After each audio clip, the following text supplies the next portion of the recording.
এই যে জায়গাটায় আসতেছে প্রফেসর ইউনূস আর আপনারে সামনাসামনি মুখোমুখি দাঁড় করায় দেওয়ার, ওইখানে যাইতেছে বাংলাদেশ, এবং সেটা বাংলাদেশের জন্য খুব ড্যামেজিং হবে। বিএনপির জন্য তো হবেই। উনি আমার কথা না রাইখা ভুট্টো সাহেবের কথা রাখছিলেন। আমার খারাপ লাগছিল এই জন্য না যে উনি আমার কথা রাখেন নাই, আমার খারাপ লাগছিল যে বাংলাদেশের পলিটিক্যাল ভরসাকে আমি প্রোটেক্ট করতে পারলাম না। আমি চেষ্টা করছিলাম। ওনার সাথে তো রাজনৈতিক সম্পর্কের বাইরেও আমি ওনাকে পছন্দ করি, আমি ম্যাডামকে অসম্ভব রেসপেক্ট করি। আফটার অল জিয়া পরিবারের প্রতি তো আমাদের সমস্ত জাতির একটা কৃতজ্ঞতা আছে।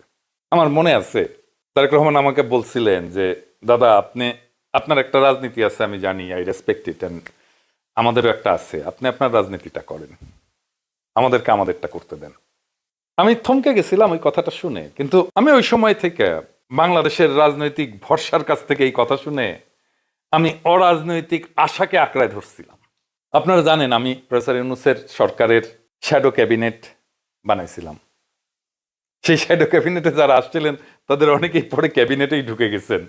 আমি তীব্র সমালোচনা করতাম প্রফেসর ইউনূসের সরকারের, কারণ আমি মনে করছিলাম যে এটার দরকার আছে। তখন আমি আমার রোল বদলাইলাম।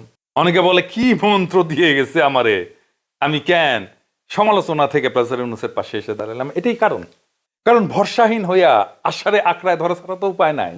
যারা আমাকে ঘনিষ্ঠভাবে ফলো করেন তারা জানেন, খেয়াল করছেন, গতকালের এই যে টার্নিং পয়েন্ট বলতেছে বিএনপি, এই পয়েন্ট নির্মাণে আমি নিরন্তর কাজ করে গেছি। আমি সামান্য হইলেও আমার শক্তি দিয়া কাজ করে গেছি। আমি ইতিহাসের সেই দায়িত্ব পালন করছি। এখন তারেক রহমানের উচিত যারা এই জায়গায় ওনারে ঠেলে দিছিল তাদের থেকে দূরে থাকবেন। আমার কাছে আসার দরকার নাই। আমি সবসময় আপনাদের শুভকামনা করব। দলে ওদের স্পেস দেবেন না, দলে ক্ষতি করবে তারা।